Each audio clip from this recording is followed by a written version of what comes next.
আপনি যদি এই 5টি আমল করতে পারেন, এই 5টি কাজ যদি করতে পারেন, নিঃসন্দেহে নামাজের মধ্যে আপনার মনোযোগ কোনো সময় নষ্ট হবে না।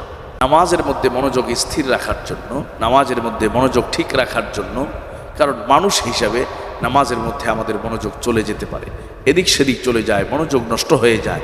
কিন্তু এই 5টি কাজ যদি আপনি করতে পারেন, নিঃসন্দেহে ইনশাআল্লাহ নামাজের মধ্যে আপনার মনোযোগ অটুট থাকবে, নামাজের মধ্য থেকে আপনার মনোযোগ কোনো সময় সরে যাবে না। হাদিস শরীফের মধ্যে এসেছে ইহসান, যে নামাজে যখন বান্দা দাঁড়াবে, নামাজের মধ্যে যখন দাঁড়িয়ে যাবে, ওই সময় সে কল্পনা করবে যে আমি আল্লাহ সুবহানাহু ওয়া তাআলার সামনে দাঁড়িয়েছি, আমি আল্লাহ সুবহানাহু ওয়া তাআলাকে দেখছি। অথবা কমপক্ষে নিজের ভেতরে এই অনুভূতিটা জাগ্রত করবে যে আমি যে মালিকের সামনে দাঁড়িয়েছি, সেই মালিক আমাকে দেখতেছে। 1 নম্বর, যদি এই অনুভূতি বান্দা জাগ্রত করতে পারে, তাহলে অবশ্যই তার মনোযোগ নামাজের মধ্যে আকর্ষিত হবে, মনোযোগ নামাজের মধ্যে থাকবে। 2 নম্বর, যা বান্দা নামাজের মধ্যে পড়ছে, যে সমস্ত সূরা পড়া হচ্ছে, তাসবিহগুলো পড়া হচ্ছে, এই সব কিছু যদি বান্দা অর্থ বুঝে বুঝে পড়ে, অর্থ বুঝে বুঝে যদি আদায় করে, তাহলে এটিও তার নামাজি মনোযোগ স্থিরের জন্য বড় কার্যকরী ভূমিকা হয়ে যায়। 3 নম্বর, মনে যখনই অন্য কোনো চিন্তা আসবে, মনের মধ্যে যখনই কোনো চিন্তা আসবে, বারবার চেষ্টা করার পরেও যখন সে তার মনোযোগকে নামাজের মধ্যে ধরে রাখতে পারতেছে না, আটকে রাখতে পারতেছে না, তখনই সে আউযু বিল্লাহি মিনাশ শাইতানির রাজিম পড়ে বাম দিকে একদম ক্ষীণ আওয়াজে 3 বার থুতু নিক্ষেপ করবে, বিতাড়িত শয়তান থেকে পানাহ চাওয়ার জন্য, শয়তানের ওয়াসওয়াসা এবং কুমন্ত্রণা থেকে নিজেকে দূরে রাখার জন্য। 4 নম্বর, যখনই নামাজের মধ্যে মনোযোগ চলে যায়, সাথে সাথে জোর করে আবার এই নামাজের মধ্যে মনোযোগটাকে ফিরিয়ে আনার জন্য চেষ্টা করা। এটি সবচেয়ে গুরুত্বপূর্ণ বিষয়।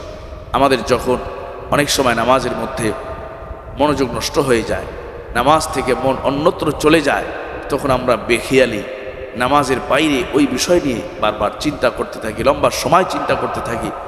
অনেক সময় নামাজ নষ্ট হয়ে যায়, আমরা নিজেরাও বুঝতে পারি না।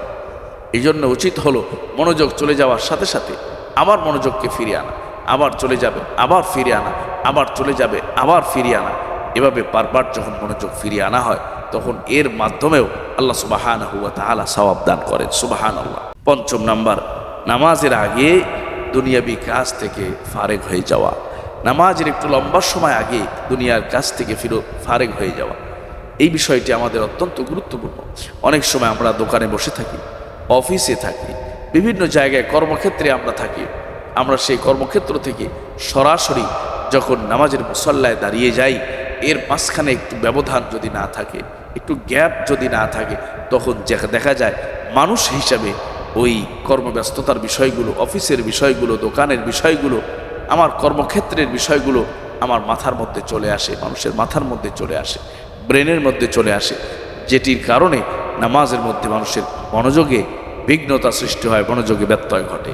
এই জন্য 5 ওয়াক্ত নামাজের সব নামাজে নবীজি সাল্লাল্লাহু আলাইহি ওয়াসাল্লামের সুন্নাহ আছে। তাহিয়াতুল উযু, দুখুলুল মসজিদ, এগুলো পড়া, সুন্নাত থাকলে সে সুন্নাত পড়া, মসজিদে আসার পরে সময় পেলে 2 রাকাত 4 রাকাত নামাজ আদায় করা।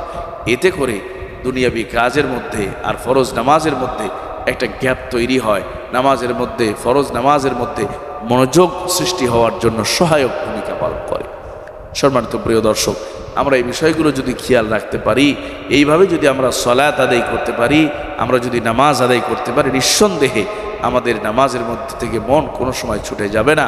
আমাদের নামাজগুলো অত্যন্ত চমৎকার হবে, সুন্দর হবে। কারণ নবীজি সাল্লাল্লাহু আলাইহি ওয়াসাল্লাম হাদিস শরীফের মধ্যে বলেছেন যে আস-সালাতু ইমাদুদ্দিন, এই নামাজ হলো এই দ্বীনের মূল ভিত্তি। যে ব্যক্তি নামাজকে প্রতিষ্ঠা করলো, নামাজ আদায় করলো, যত্ন সহকারে পড়লো, সে দ্বীনকেই যেন কায়েম করলো। আর যে নামাজকে কি করে ফেললো, নষ্ট করে ফেললো, হেলায় খেলায় নামাজ নষ্ট করলো, তাহলে সে যেন অবশ্যই দ্বীনকেই ধ্বংস করে ফেললো।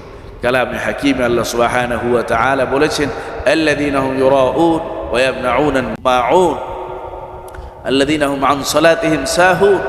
আল্লাহ সুবহানাহু ওয়া তাআলা বলেছেন, যারা নামাজে গাফেল, যারা নামাজে উদাসীন, তাদের জন্য ধ্বংস, তাদের জন্য ক্ষতি, তাদের জন্য জাহান্নাম। এ ধরনের কথা কোরআন এবং হাদিসে এসেছে। সম্মানিত ভাইয়েরা, সম্মানিত প্রিয় দিনী বোনেরা, সম্মানিত প্রিয় দর্শক, এই জন্য আমরা বিষয়টি খেয়াল রাখবো। এভাবে আমরা সালাত আদায় করার চেষ্টা করব। আল্লাহ সুবহানাহু ওয়া তাআলা আমাদেরকে বিষয়গুলো বোঝার, আমল করার তৌফিক দান করুন। আমিন।